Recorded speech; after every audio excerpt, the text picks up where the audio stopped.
সবাইকে অভিনন্দন। আজ আমি রান্না করব সাদা ভাত, পাট শাক ভাজি, ডাল এবং ছোট মাছের ভাজি।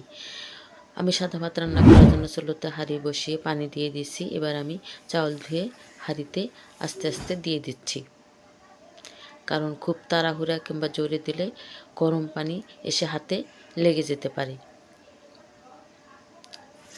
চাউল ধোয়া শেষ হলে আমি অন্য পাশের চুলোতে একটি কড়াই বসিয়ে দিয়েছি এবং তাতে ডাউল ধুয়ে আগেই বসিয়ে দিয়েছি। ডাউল এবং ভাত সিদ্ধ হতে থাক, ততক্ষণে আমি আদা বেটে নেব। আদা বেটে নেওয়ার জন্য আদাগুলোকে আমি শিলে কেটে বেছে ধুয়ে পরিষ্কার করে নিয়েছি। এবার শিল দিয়ে থিতো করে নেব, তারপরে পিষে নেব। আদা পিষা হয়ে গেল। এবার আমি একটি টিফিন বক্সে আদাগুলোকে রেখে দেব। ডালটা প্রায় সিদ্ধ হয়ে এসেছে। এপাশে ভাতও প্রায় বলক এসেছে। আমি ডালটা নামিয়ে নিয়েছি। এবার ডালকে তেলানি দিব, এজন্য কাঁচামরিচ, পেঁয়াজ, রসুন দিয়ে দিচ্ছি। এবার তেল দিয়ে দেব। আমি পেঁয়াজ রসুনটাকে লাল লাল করে ভেজে নেব। আমি একটি তেজপাতা দিয়ে দিলাম।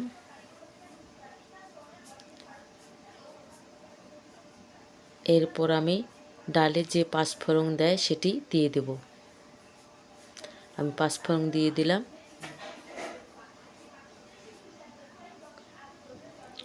এবার আমি ডাল ছেড়ে দেব। ডালটা আমি ঢেলে দিচ্ছি।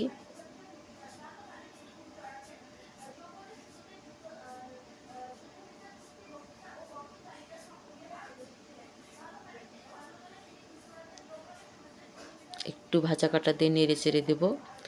ডালটা এবার বলক উঠলে আমি নামিয়ে ফেলব।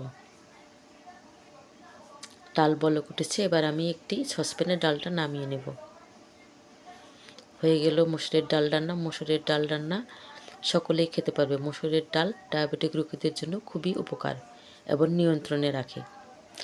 এবার আমি শাক ভাজি করার জন্য কড়াইতে কাঁচামরিচ, পেঁয়াজ, রসুন এবং তেল দিয়ে দিচ্ছি।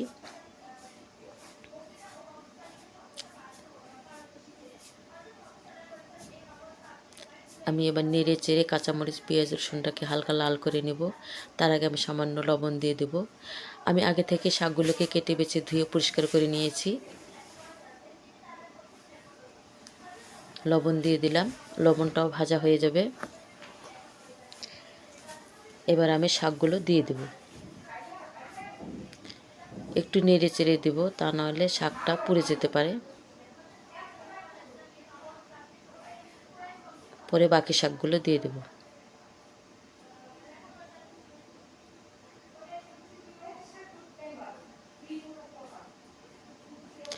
শাক ভাজি করতে বারবার নেড়ে চেড়ে দিতে হয়, তা নাহলে পুড়ে বা লেগে যেতে পারে। আমি বারবার নেড়ে চেড়ে দেব। পানি শুকিয়ে এলে শাকগুলোকে ভাজা কাটা দিয়ে ছেঁকে ছেঁকে ঝাঁকিয়ে ঝাঁকিয়ে শাকগুলোকে ভেজে নেব। আমি শাকগুলোকে ঝাঁকিয়ে ঝাঁকিয়ে ভেজে নিচ্ছি, কারণ ঝাঁকিয়ে ঝাঁকিয়ে নিলে শাকের দলাগুলো ছিঁড়ে যায়।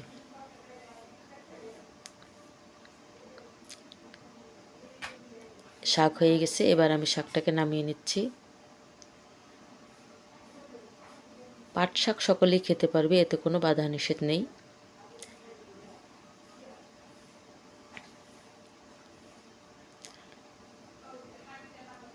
পাট শাক আমি নামিয়ে নিয়েছি একটি সসপ্যানে। এবার আমি ছোটো মাছ ভাজি করার জন্য আগে থেকে মাছগুলোকে কেটে বেছে ধুয়ে পরিষ্কার করে নিয়েছি।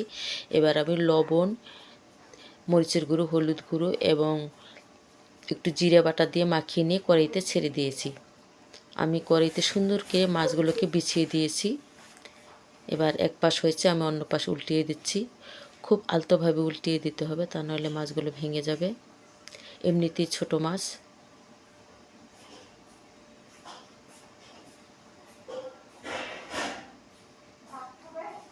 ছোট মাছ বলতে এখানে 2-3 রকমের মাছ আছে।